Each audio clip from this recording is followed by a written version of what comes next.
going to be the most interesting part of the webinar because I, for one, am very keen on listening to what is the global perspective when we talk about accreditation. Are the challenges the same? Do we have a copy-paste SOP as a challenge globally also? And how do we learn from the global experience from accreditation? So I am now again very, very glad to introduce Air Marshal Dr. Pawan Kapoor, sir. He is an experienced quality professional with 40 years of experience in quality in healthcare. He is the founding member of NABH and a chairman of the accreditation committee of NABH, DG Medical Services, Indian Air Forces. Dr. Pawan Kapoor, sir, over to you to moderate a brilliant session now with stalwarts in quality. Over to you, sir. I'll just initiate the discussion by introducing the panelists first, and then possibly take one or two questions before Pawan sir joins us. Wonderful, Dr. Suvin. Yeah. Over to you. Thanks, Dr. Samina. I'm Dr. Suvin Shetty. I'm the Vice Chair of Quality Professional Wing for CAO. So let me take this opportunity to introduce a fantastic panelists that we are having. They are the leaders in the national as well as international accrediting bodies. We have Dr. Atul Kochhar, sir. He is the Chief Executive Officer for NABH, that is the National Accreditation Board for Hospitals and Healthcare Providers. Welcome, sir. You have been there through the afternoon since the beginning. Thank you, sir, for being part of the program, for encouraging us to have this particular webinar. Just to introduce you further, sir, you have your master's in dermatology from the prestigious Delhi University. Over the years, he has held various organizational positions in IADVL, which is a national body for dermatology and venereal disease. And he has been a member in the Delhi state branch with various office-bearing positions.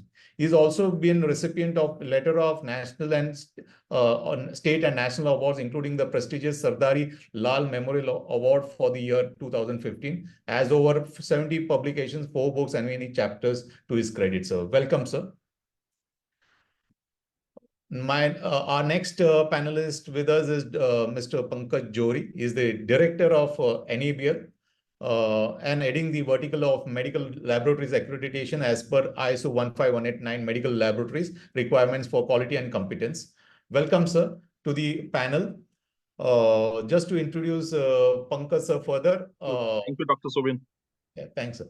Just to introduce him further, he has been instrumental in developing accreditation schemes for diagnostic, radiology, X-ray equipment, QA agencies, accreditation, medical imaging accreditation, and software and IT testing accreditation. He has been more than 25 years in the field of experience in the field of laboratory quality management systems, conformity assessment, radio pharmaceuticals development, and radiological safety. He is a member of ISO TC 212, which is the clinical laboratory testing and in vitro diagnostic test systems group working groups, and as well as ISO TC 215, which is health informatics. He holds masters in environmental science and engineering from JMI Delhi University and PG diploma in foreign trade management IIEM Kolkata. Welcome, sir. We have with us Ms.Angela McCaskill, sorry, pardon. She's the welcome, ma'am, to the panel. She is a project manager for healthcare quality with BSI. That's the British Standards Institution. She was the project lead ISO 7101 healthcare quality management system standard. And recently we had workshops along with you, ma'am. Some of our leaders were part of that particular workshop. Welcome, ma'am, to the panel. Ms.Angela is a registered nurse and global health expert with over 20 years of experience in quality management, treatment, and management of acute and chronic health conditions, and worked in both pharmaceutical and medical device industry. Welcome, ma'am. Welcome to the panel. And last but not the least, we have Mr. Dheeraj Khatore, who is the CEO as well and Vice President of AACI India and Africa. AICI stands for American Accreditation Commission International. Welcome, sir, and we are proud to have all four of you to be part of our panel today, this afternoon. My apologies that Pawan sir would be delayed in his joining the panel, but let me begin with questions to the panelists. To Dr. Atul sir, as the first question I would like to put across to you would be, which would be possibly similar to which I'll be putting to others as well. Dr. Atul sir, as accreditation actually brought out systems and process changes for improving quality and patient safety. Yeah. Thank you so much and good afternoon, Dr. Subin. Thank you to the entire Kapoor leadership for giving me this opportunity. I think it's been a wonderful day of learning, specifically for me. And all of us have heard our seniors also, Dr. Gyani sir, we heard Dr. Carsten, we had the first panel very, very ably moderated, and then I think all the participants brought out. So I think accreditation as a process is not new now. I mean, JCI was formed in 1951, specifically speaking about healthcare. And Dr. Gyani sir also outlined how it has, it started from England, then what was the journey. And so overall, I think I have no hesitation to say that accreditation has brought in huge changes as far as structure, process, outcomes, specifically in the healthcare are concerned. NABH, for its part, day before yesterday, on 27th of June, we completed 19 years. I think it's been a remarkable journey for the nation, where from that first standard, which was released in 2005, we are into the flagship 6th edition. We are also operating, besides the hospital accreditation program, 26 other programs, our digital health program being the latest one. And these are one of its kinds programs which have, empowered the healthcare fraternity, which have not only echoed the Speak Up campaign, but from a vindictivization of inadvertent harm to where we proudly ask the people to declare that near miss or record that adverse event and then do a root cause analysis, ultimately in the interest of patient safety and healthcare quality. So it's been a remarkable journey. There have been a number of published paper in peer-reviewed journals which have surveyed, which have analyzed, metaphysical reviews, impact papers, white papers, trainings. So all in all, I believe that accreditation has emerged as a very powerful tool, a very focused approach to prevent unintended harm. It has also, I think, been the linchpin around which the entire patient safety and healthcare quality revolves today. So it's been a very, very progressive journey for India over the past 19 years and for the world for so many years. But having said that, I would also like to mention that out of the 193, 195 odd countries which are there in the world, only about 37, 38 countries have their own healthcare standards. So there's about 3/4 of the global population, which is still to be exposed to healthcare standards of certain level. And when we mention standards, they include the basic patient safety guidelines like hand hygiene, surgical safety checklist, communication safety, so etc. So there's still a lot to be done at a global level when we are speaking about accreditation. But as a country, I truly believe that we have advanced and we are willing to go to accreditation 2.0 or 3.0, as Dr. Carsten was mentioning. Thank you. Thanks, sir. Thanks a lot. In fact, just to break the news that Dr. Atul sir is the fourth in the quiz competition that we had. I just got that news. Congratulations. Not only are you leader, you actually been part of our journey as well, sir. Thanks, sir. Thanks a lot. I'll take this question to Mr. Dheeraj, representing the AACI, the same question, because finally it's a very important to know whether accreditation has actually brought about these changes, patient safety as well as quality, as Atul sir mentioned. I think these are important aspect. What's your take on that, sir? Thank you, Kaho, for inviting and being part of this panel with respected Dr. Atul and all others over here. I represent AACI, which is American Accreditation Commission International, which is a global company. So the topic itself is a global perspective. So I have been doing accreditations in India for the last 2 years on my journey of AACI handling. With that said, I've been working with other AACI regions, especially Georgia, UAE, and Thailand. And also we do share the reports of how the things are going worldwide, because we cannot be present everywhere. And what we have seen is the standards that has been developed is all because of the changes that is happening in the entire global healthcare system. And as said, 38 countries have their own standards. So what about others, right? So there is a global availability of different accreditations, which people use it. And we see that the standards are applicable everywhere, even though the healthcare system is very much flexible and dynamic. How do we apply the standards is more important rather than going for which accreditation. Every accreditation speaks about the similar concept, the process flow, the methodology. But it's up to the healthcare organization to adapt. And that is what I believe, that basically you can do a change on improving the quality and patient safety.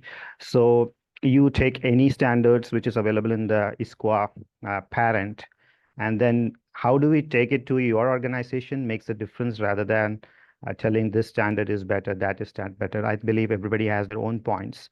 And it has actually given the difference when we look onto the periodic surveillance. So one of the things that we do is how you have implemented the standard. Most of the time, the initial may not be the best, but they grow with the standards. And that is how we see the adaptability of the standard is done in the healthcare organization. I think that is a point from me. Thank you. Thank you, Mr. Dheeraj. Over to you, Ms.Angela. Would you want to take the question, the same question? Sure, sure. I just saw a comment that was super cute that made me happy. Hi, everyone. It's so nice to be here with you guys. I've seen some of your names all over the place, so I'm thrilled. It's my first time to see some of you. Thanks, Kaho, for having me here. I work for the British Standards Institute, but before that, I was just a nurse who was passionate about quality, so actually doing the work every day all over the world. And so I have a lot of insight, as you guys do as well, as to what goes on. I'm here because we have a great partnership with at BSI with Kaho, because we know that they're the brightest and the best in India. So we wanted to have this type of partnership. I was just thinking when is it Mr.Dheeraj? Did I say that right? Was speaking, it made me happy when you said, because this is what I truly believe, that systems are only accreditation systems are only as good as the people who are implementing them. So there is no magic to standards. This one's better. This one's better. It's how they're basically, a lot of them are the same. And basically, let's be honest, they're basically based on ISO from centuries ago. So there's not a lot of very new, except for new technologies, right? We know those come about, but your basic management systems stay the same. But what really changes the world of healthcare is the integrity of the people who are auditing and accrediting, and the integrity of the people who are implementing. So if you're doing the right thing for the right reason and not just for a piece of paper, you can change the world. So does accreditation make a difference? Absolutely. But the people have to do the work, right? We have to do the work. And I know a lot of people want to do that. So that's super exciting. And so that's my answer. Thank you. Yeah, thanks a lot. I don't think so. We'll all not agree with you. I mean, not disagree with you, rather. because I think the standards have been marvelous. In fact, when we go to the NABH standard, that's what my experience has been. The standards are absolutely fantastic. It's finally at the end for the end user and the to how you interpret it and how you want to use it in your own system that makes the difference at the end of the day. Pankaj sir, I'll take the same question to you, sir. Because just for a warm up, I'll like to have the same question to you, whether accreditation does make a difference in patient safety as well as quality from laboratory perspective. Let's look at that. Yes. The obvious answer is, of course, yes. Absolutely.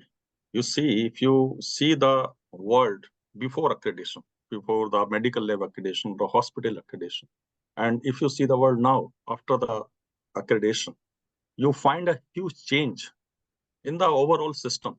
The way now the system is being managed, the way they are approached for adopting the quality in their services, is the way how they are going to attend the patient, the sensitivity, everything has changed. Now this thing, if you say this change is credited to the accreditations process, accreditation bodies, and the hospital laboratory, combined. Why I am saying this? Because this is a approach which is in which every stakeholder is in there. This is the responsibility of each stakeholder to take that responsibility and to take these quality parts forward in their own organization or in the hospital, in the medical lab. Reason being that all we have seen to this pandemic time, that how healthcare is so much important. The pandemic has stopped everything. How much important your business is, how much importance your manufacturing, production, everything. But when the question of health comes, so this is the health first. So we should, we should remember this thing first, that the healthcare is the first important thing in the life. Now the secondly is how you are going to deliver those quality services, healthcare services to the patient, to the citizens. Here comes the role of accreditation body. As NABL, and particularly if you say laboratory is considered a very small part of a hospital. Hospital is too big, and laboratories are back-end services, very tiny part. But this is the important area, because all your clinical things, your treatment things, this depend on the test reports. So as such, you say your clinical things is dependence, almost 70-80% it is dependent on the lab. Now, how the accreditation has brought these changes is, this laboratory previously, I think it was not considered that much as important, that much emphasized from the hospital management part. Okay, this laboratory is there, their samples are coming, they are testing the thing, you are giving the report, that much okay. But once the accreditation comes, the requirement of accreditation comes, the management has become serious toward attending the laboratory problems, and to give the laboratory also some space, some environmental facilities, some importance, and to think about that how to bring the quality in their test reports. And so this is why now NABL, this is the very oldest accreditation bodies. So we have been in the system for last 50 years as such, and in 1992, NABL name was add-on. So since then, more than 32 years have been there as NABL. And NABL was one of the oldest accreditation body who started giving medical lab accreditation when it actually started in the world. So since when TC 212, that CASCO committee was formed in 1996, and since then NABL was giving medical lab accreditation by guide 25 accreditation, then ISO 17025 accreditation, and when the first medical standard ISO 15189 comes in 2003, that time NABL also adopted the 15193 standard, 2003 standard, and since then now it is 26 years where the NABL is giving the accreditation. And I'm proud to say that NABL has brought a major change in the approach of the medical laboratory and the approach of the hospital as well, where the medical lab system is there.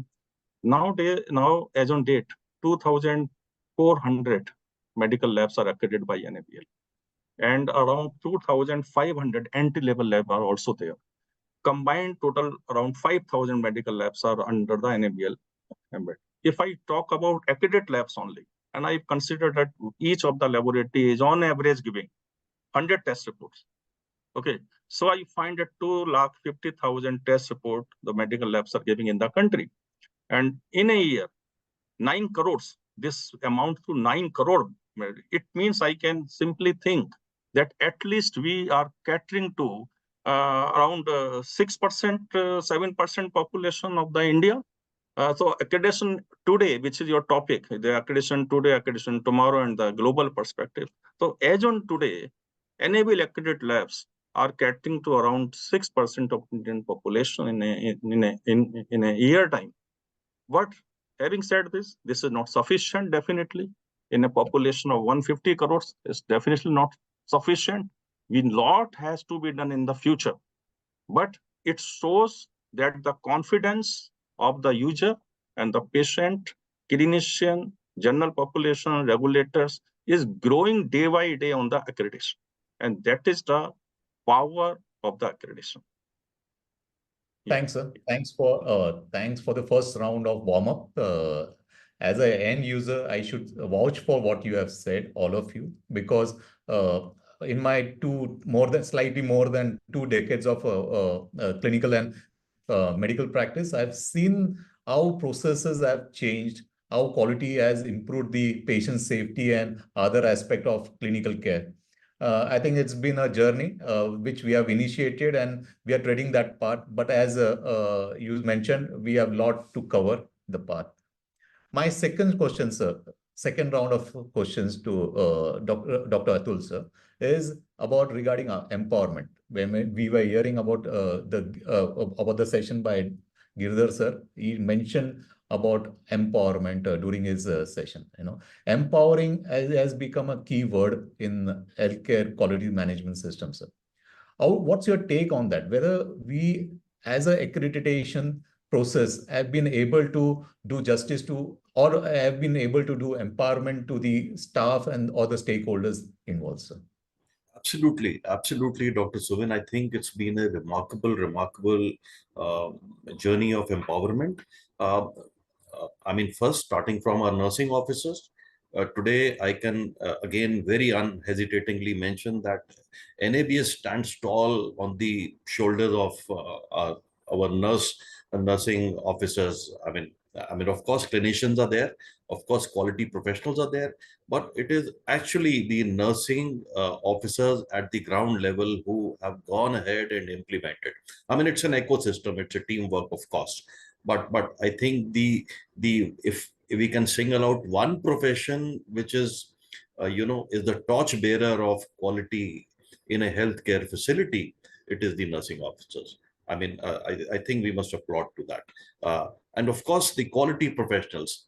I mean, in India, at least, the genesis of this profession as a genre. I mean, if we can say that if there's one organization which has led to the concept of a quality manager, I think the entire credit should go to NABH, followed by, the furthering and the watering of this profession has been done by CAHO, of course, but the genesis, the foundation has been set by NABH in India. Of course, everywhere global bodies would have led to that. So that's one aspect. And we also realized that you mentioned 2 decades of experience.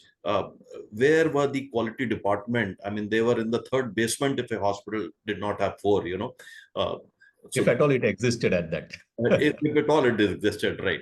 So very slowly they have, I mean, they are right next to the CEO's office nowadays. I mean, leading by database decision making. So they are as much part of the business continuity, recovery, disaster management, each and every aspect. So accreditation has played a fantastic role in the journey of a healthcare body as an industry and every which way. I'll take a digression, and just to add to what Angela very rightly pointed out, that the standards are as good as the people who are implementing them. I'll go and what Dr. Pankaj very rightly pointed out, that healthcare is not an industry. Healthcare is a responsibility. I mean, it's not just a business also, right? So it involves lives and deaths. It involves families. It involves entire ecosystem.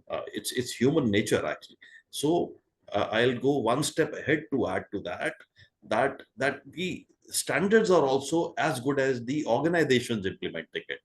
So with all due respect, I mean, there has to be a huge credibility to the organizations which are implementing these standards. I mean, it's very easy to draft a set of standard as per, let's say, even if we were to say a ISQA requirement. It's absolutely, I mean, it's not difficult. If a group of people get together, they could churn out a standard which is fulfilling all the objective criterias of ISQA standard. But the credibility of the organization, the values which they uphold is extremely important. So I'm very proud to and privileged to state this, that NABH, because of support of organizations like KAHO and all the people who are attending today, and the millions of people who are silently working at each of the healthcare facilities or NABH accredited hospitals, have adhered to that value of credibility, responsiveness, transparency, and innovation.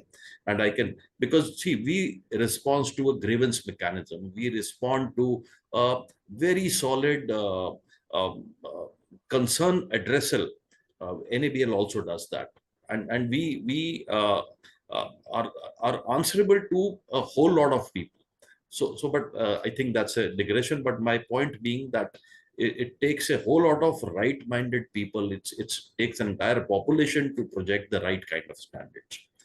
And each one of them feels empowered today, and going forward they are going to be more empowered, because the concept of nurse practitioner probably will also be introduced, and with that the entire ecosystem grows.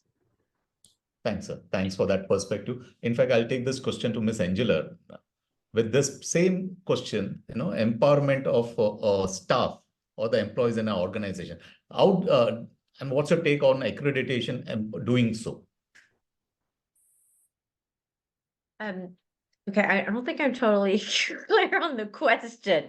That I just wanted to get your take on empowerment of staff in the organization which undergoes accreditation.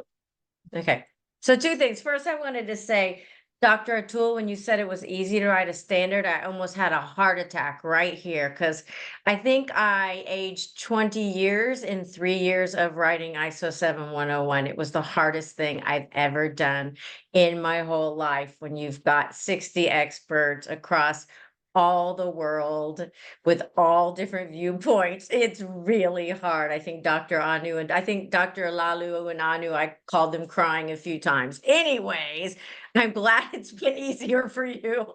No, I think, empowerment and ownership and responsibility and authority is like the backbone of a good quality management system.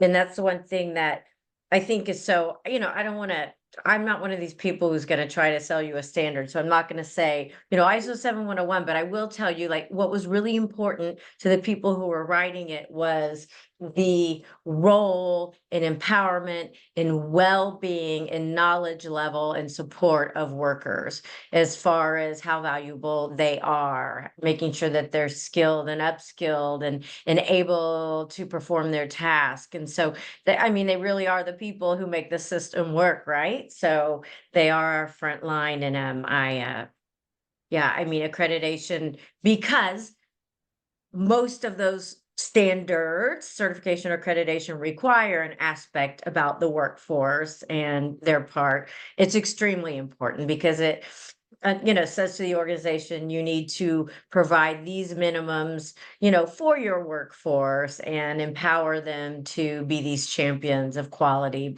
and make sure that they're able and they have the knowledge and skills. So, and the workforce is everything. Without them, we have nothing. Thanks. Absolutely. I think one of the most important stakeholders. And I agree with both of you. I mean, especially the nursing, the empowerment I have been witness to in an organization, how the empowerment has actually helped the organization themselves, as well as by empowering the nurses, they have improved the competency of them, because the leadership quality has come out through the particular fraternity. If I take this question about empowering not the staff but the patient over to Mr. Dheeraj, the patient empowerment is something which I think the concept has been developing in the recent past. What's your take on that, sir? Sure. So let me start from something which is very simple.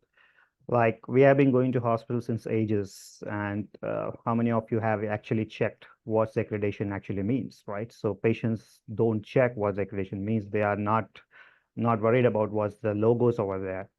But now if you see the patient has so much of rights and responsibilities. So some of the standards even give us to give a entire printed page of patient rights and responsibilities. So now patient knows when I enter a hospital that I have these many rights and responsibility, which even we even never thought about it. Like I get a paper that what is my rights and responsibility. So I think empowerment is starting from there, and then it actually brings the trust. So when I know my responsibilities and rights in a hospital, and it gives a trust to the hospital, so I can believe the system. I can see what they're going to do. I do have a mechanism to escalate it because now I know what I am eligible for. Even getting a right food is my rights and responsibilities, right medication. So whatever we practice on the ground is basically coming to the patient, not just by a display, but patient are getting and explained that these are your rights and responsibilities and how escalation that can be done in the organization. I would like to connect it to something on as patient safety goals, right? So the patient safety goals is not the topic, but I just want to add when it comes to the empowerment of patient safety, right? Some of the goals that has been related, which has been running for a long time, is patient identification, which is again empowerment of myself, right? I should not be misplaced or my name should not be the same with someone else and I should get something else. So starting from international patient safety goals to the different goals that different organizations be using, we have been using burnout goal, which actually leads to patient safety in the end. So if I'm burnout, I can go for an error and it can go for a patient safety issue. So the empowerment is not, it's a huge thing. It's not, we just cannot say in 2 minutes of that topic. But I would like to say that people are aware of the systems. People are knowledgeable. They can differentiate a hospital X to Y basis on the way that the staff promotes the quality. So it actually comes to that. And all of this is possible only if the leadership takes the change. So as we discussed, that Dr. Atul was saying, the leadership has to take a change and it has to be implemented. Yes, so if leadership takes the change, it goes to the staff so that they better work with the standards, they better implement the standards, and it actually empowers the patient to use that as a tool. Sometimes it becomes negative. We know that Google reviews can haywire ourselves, but finally it gives a power to the patient that I can have a voice. So I believe accreditation has done that in the system. So that's the point from me. Thank you. Thanks a lot, Mr. Dheeraj. Over to you, Pankaj, sir. I'll deviate from this question. I'll be more specific with clinical labs with you. How does NABL, my lab is also NABL accredited for almost like 15 years now, sir. How does it compare, if you want to give a comparison, with other international accrediting bodies? Sir? Okay, it's a very good question, and rightly, I would at the same time would like to support and emphasize what Dr. Atul Kochhar told previously. That is also answer to your question also. See, accreditation is to, by definition, if you go, the important word is third-party attestation. Third-party attestation, this is such an important word in the whole process. To a conformity body demonstrating its competence, etc., blah, blah, blah, for the space conform. But the important thing is third party. So he rightly told, it's not about that standard and that, okay. The important thing is how a accreditation body works, how the assessment process is being carried out, how the requirement of the standard. These have been being implemented, have been implied and being assured by accreditation body, ensured by accreditation body in a system. So this is such an important thing. So this way, I would definitely, appreciate both NABL and NABH also, the way we accreditation body works, and we ensure that the requirement of the standard, whether it is ISO 15189 standard or the NABH standards, we ensure that these things are implied and they give the output which is actually beneficial and which is actually giving the advantage.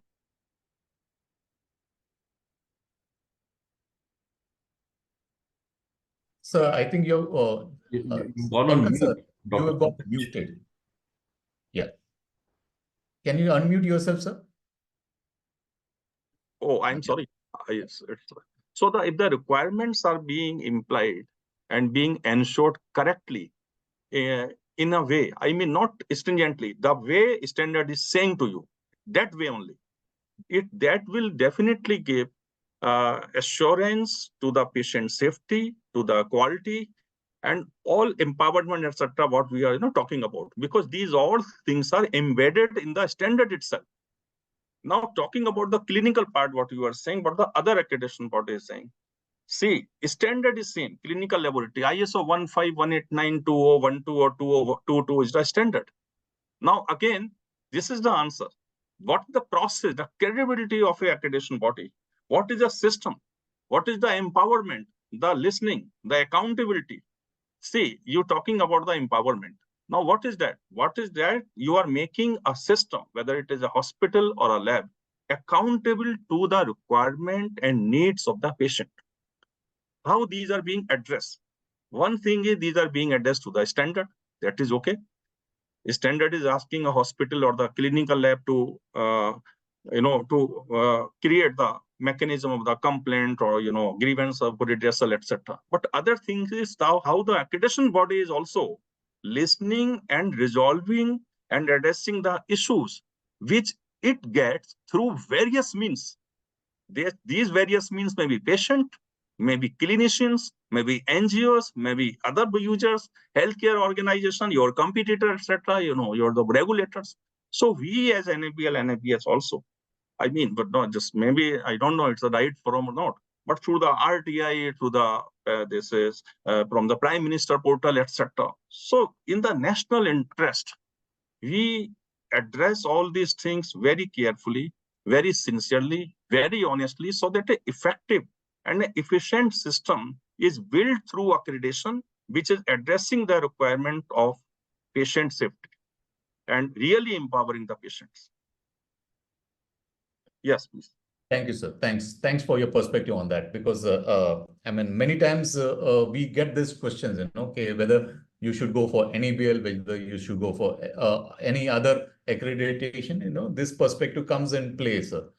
I'll change the sequence slightly. I'll go over to Mr. Dheeraj. The question I want to ask in this particular round is about cost.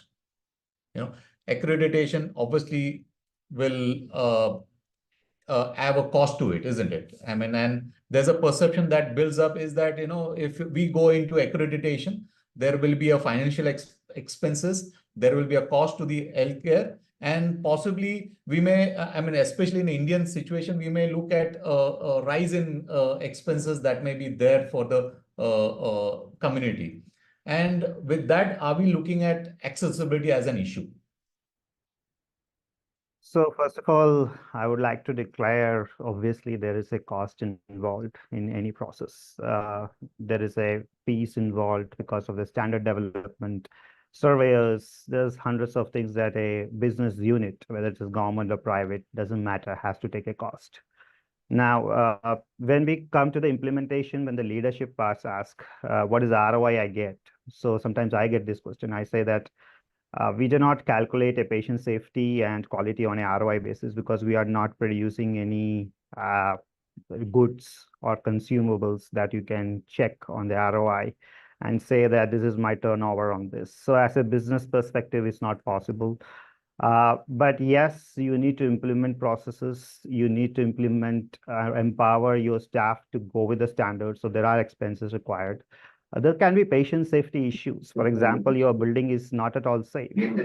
I don't want my whole building to be burnt in a fire, So it's an infrastructure requirement. Yes, it has to be done. But if your building is not safe, you are not going to go there as a leader as such. Yes, and your investment has to be taken care. So it's just not the point that you go for an accreditation, your cost multiplied 10x, and now where do I put this money back? We cannot put it on the patients. Yes, we do it in a different methods. Cost can increase, but it's not a direct cost to the patient. Now, I want to link this point to the economical weak society point that you have brought in, where we want to link it up. So in India or any part of the world, we do have different payment mechanisms.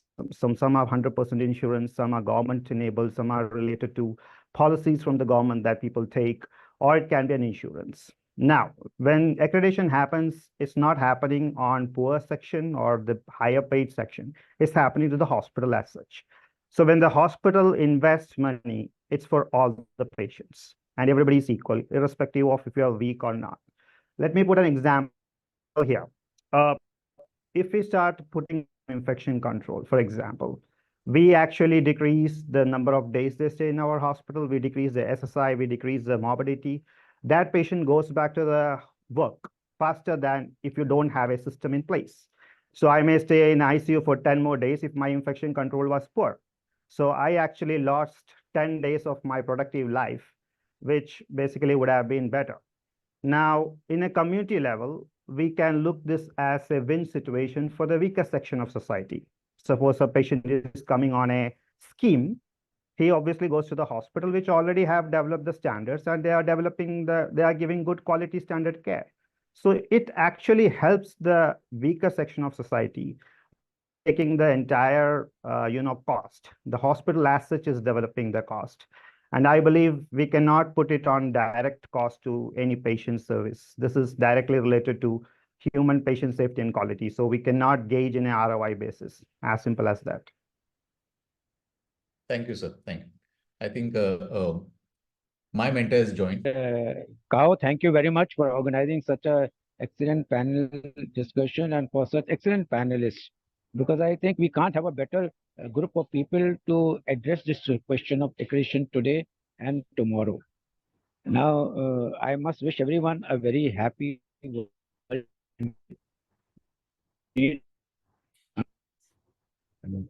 pleasure to be here amongst all of you. And I'm not going to ask any questions. I want to raise the concerns of the environment which we keep getting from time and again against the accreditation body. So my questions will be more challenging, and my questions will be probably, maybe hurting some sentiments, but my aim is not to be taken based upon the input that I've asked from a lot of clients whose organization got accredited. And there are certain misperceptions, there are certain areas in which they are confused. So I'll ask questions pertaining to that. And I'll, of course, my attack will be starting from Dr. Atul Kochhar. Okay. So, Dr. Atul, many organizations, they state very often that accreditation is purchasable. It can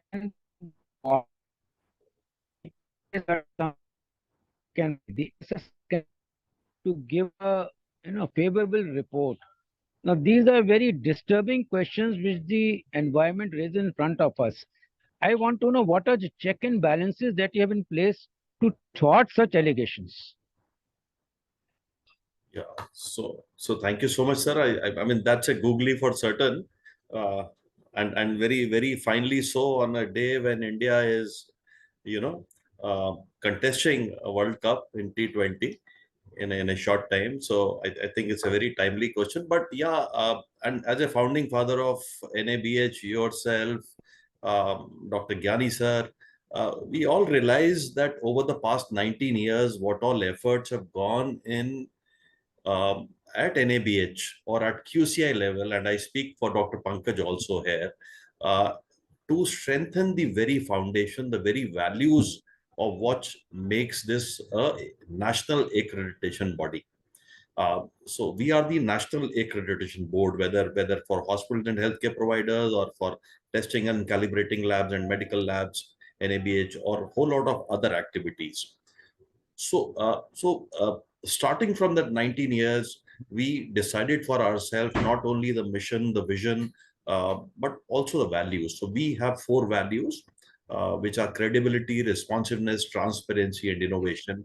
And not a day goes by when we strengthen those values.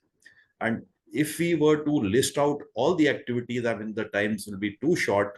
But as Dr. Pankaj, just before this question, sir, he already went on to highlight certain things that we are not only covered under a very responsive system of oversight, accountability, empowerment. So we are complying to all the good organizational norms. We subscribe to Right to Information Act, where anyone could reach out to us, ask any question, and within the prescribed limits, we are bound to answer within a defined time.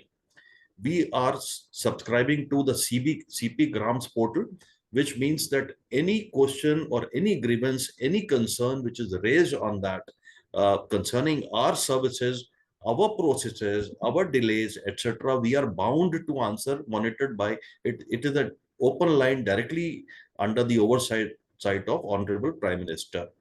Having said that, our committees, I mean, accreditation as a process has certain basic tenets. One was the third party peer assessment, that is of course there, published standard which need to be revised very periodically. Then of course you have to have an independent accreditation committee, and over time you should be able to demonstrate a regular, constant, continual quality improvement. So when all four basic tenets are fulfilled, we call it a good accreditation. So we take pride today that we have one of the most autonomous accreditation committee, which none in India can boast to have. I mean, we are not a business; we are a community, and we are responding to that. We of course, what to speak of finances and proprietary and probity. We have a regular board. We are run very authentically. We have a very transparent board where we have 33 members chosen from the high ranks and file of the community, so that strong oversight is there. That very strong oversight, independence, autonomy in decision making, non-interference, absolute transparency, and with the digital transformation currently happening, it's a completely I think open system for anyone to come check and see, which is, I think, the essence of a good accreditation body. Dr. Karsten would also agree on us. And on top of it, very, very low cost services. For the price of a entry to the lounge where you are, sir, we are offering certification to the smaller entry level system or organizations. If not free, we do lots of pro bono activity, but that's the mandate which we have. And for just 5,000 rupees, we offer entry level certification to whole lot of organizations for 2 years. So barring that hospital accreditation program, which are very reasonable and now being adopted by, currently we have 18 facilities in 8 countries, and we have lots of interest from 12 more countries. Today, I think these are extremely low cost options which we have. But the core area which would justify our existence is the absolute objectivity and transparency, everything. So that is a solid foundation which brings us the credibility, because we realize that NABH is not only about a business or a profitability or a proprietorship, or a franchisee. It is about us. It is about our health, and it's about the country, nation first. So it's not rhetoric; it's actual facts. And we are open as a book. So I think I've managed to sound a little patriotic, but that's what we are. Yeah, Dr. Atul, I think you have been very clear in your speech and thought. And I think Dr. Pankaj will probably just mirror and photocopy what you have spoken. So I will not ask this question. I would like to add few things more, what Dr. Kochhar told. So the few things which I would like to add is that what you told, this is rarely, listenable for the NABL things as such. I believe it, because itself NABL is, NABL is seen like that. It is very stringent and it is doing each and everything, and they are asking for this thing and that thing also. So, okay, to add the few things is that NABL accreditation itself is based on the objective evidence system, and we use the app. That app is taking care of the assessor location at the let law. So it is complete software system. So first thing is whether assessor is reaching the laboratory or not. Second thing is for each clause and subclause, there is a objective evidence is required. So there is no chance. If you can say, I mean, this is quite possible what you say, that because there is a setting and then assessor is saying, no, you have everything like that. But then it also has to be picked and sent to the NABL, even if everything is in okay. So everything, whether this is adequate or inadequate, it has to be substantiated with objective evidence first and records. So objective and evidence and records, they are not giving any scope to the assessors as such. First thing is, so that is the assessment part. Now, second thing is what Dr. Atul Kochhar told, absolutely right. Independent accreditation committee. This is the key to deliver accreditation decision impartially and independently. And whenever it is required to review the things, then for review also there is an external system. So because why it is so? Because as NAVL, we believe it that accreditation, when we say third party, it means it has to be absolutely independent and impartial way. If assessment is not being carried out, an accreditation process not being completed to deliver a decision on the assessment in an impartial and independent way, this is not assessment. And that is why NAVL accreditation is seen such a reputed thing. And people ask us, you have only 2,500 accredited labs. Because this is a reason. There are 1 lakh laboratories. There may be that many laboratories apply to us, but we don't find fit them for the accreditation. So this is my addition to what Dr. Kochhar told. We have an absolutely transparent system, but at the same time, it is giving lot of substance. And just to add Dr. to that, Pankaj, I think. Yeah, just to add to that, we have a very powerful assessor management committee. Yes. We agree that there may be 1 or 2 black sheep, but which system does not have that? But we come down very heavily on rogue hospitals who try to game the system, who try to purchase that certificate, as you mentioned, who forge or who manipulate the system. Whenever with solid evidence it is brought to us or it comes to the notice, we do not hesitate in taking the utmost action of blacklisting such systems while nudging them, motivating them to improve themselves. So, I mean, all of that is in public domain. So I'll invite all of our participants today, worthy listeners, who could log on to our site and make use of all that information on our website, www.nabs.co. And we back our system with a very ethical, low-cost training also. So that is, I'll take a pause now. Sir. Thank you so much. Thank you, both of you. I think you have answered my question more than adequately.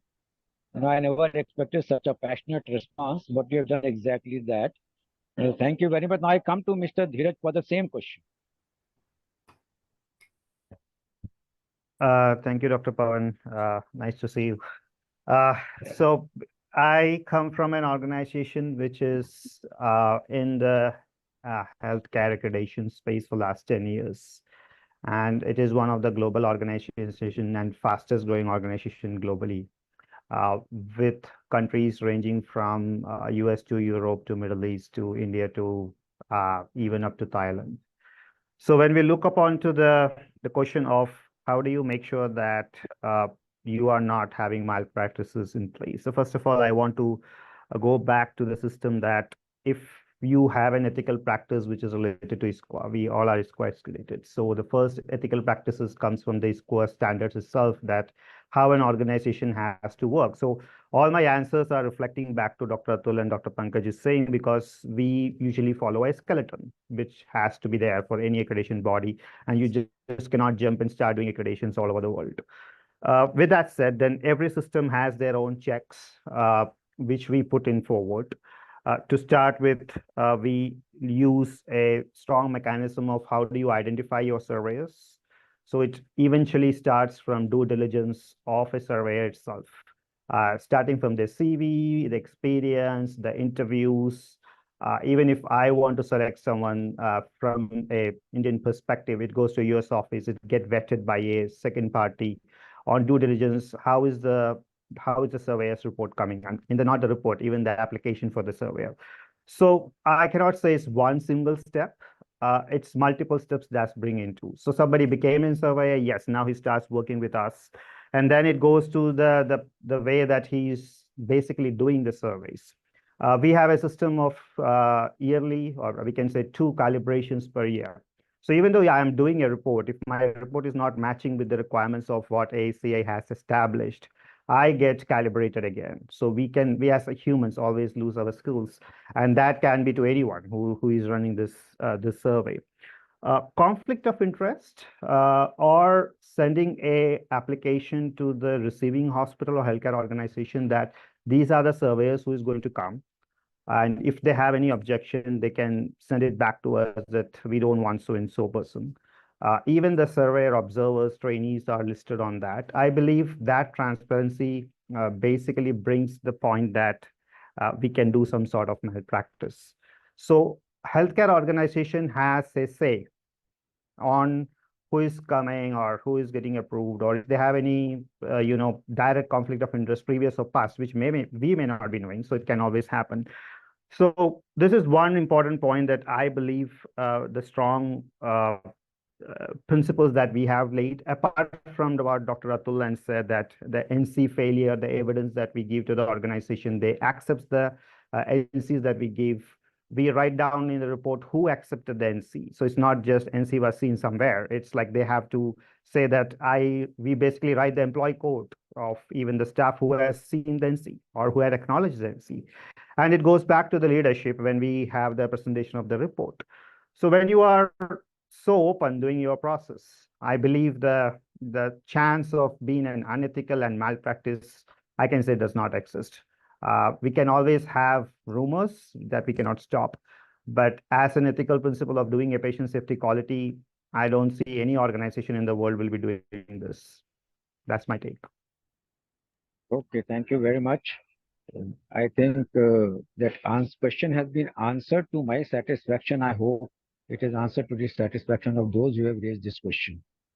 Okay, now I will go to Angela, but Angela, I'll go with a different question.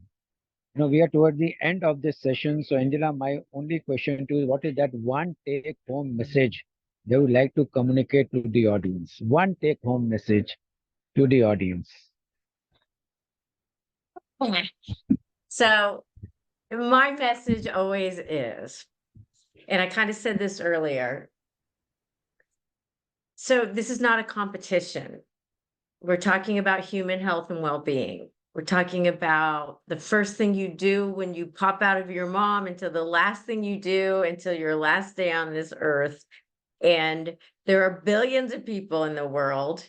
And whether you're accredited by ISQA or ANSI or ANAB or UCAS or NABCB, as long as you're doing the right things for the right reasons, with passion and with integrity, that's what we need. There's always ways around systems. We know this in any country you are.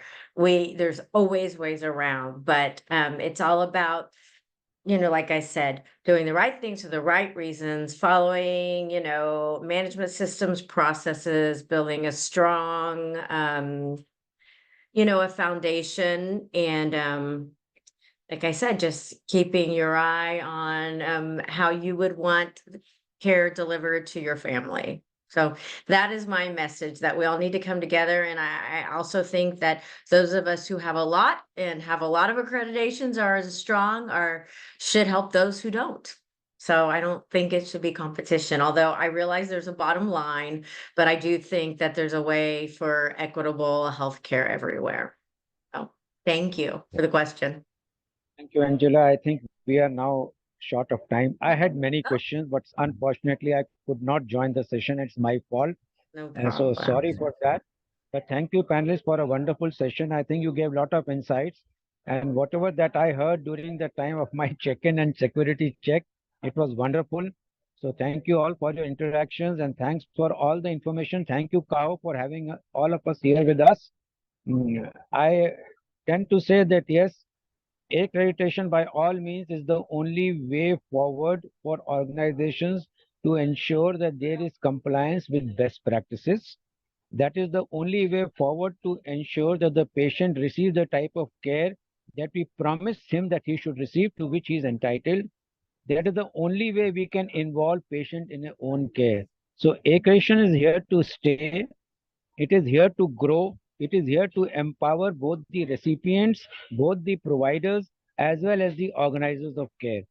And we have, of course, Dr. Ms.Angela with us, who is the, whose body accredits the accrediting bodies. And I have been a member of ISCO for a very long time, for the last 12 years. So I know what stringent procedures they follow in order to accredit an organization, to accredit these standards. So, I'll stop here. I'll hand over back to Anuradha. And Suvin, thank you very much for doing the dirty job for me. Thank you very much. Over to you, Dr. Anuradha.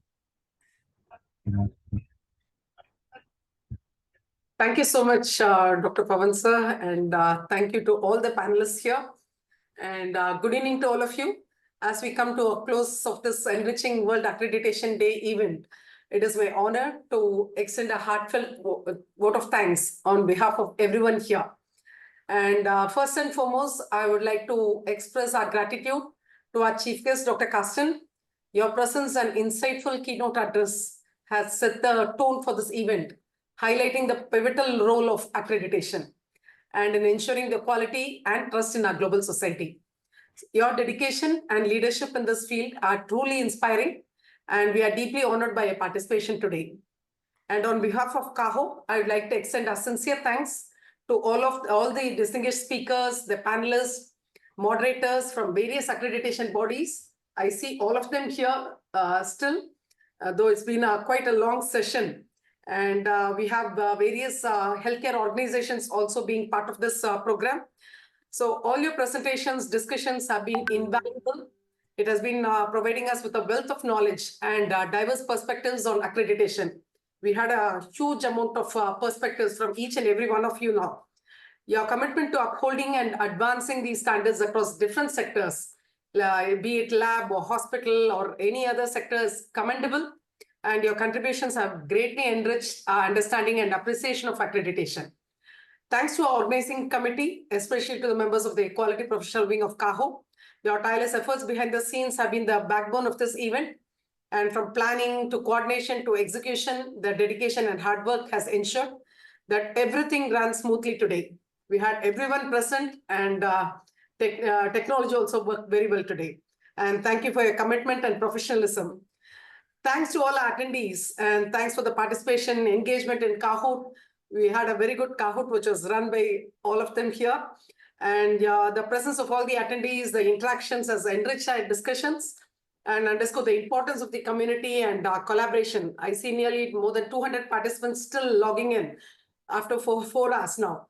And it has underscored your enthusiasm, the dedication in advancing accreditation across the country.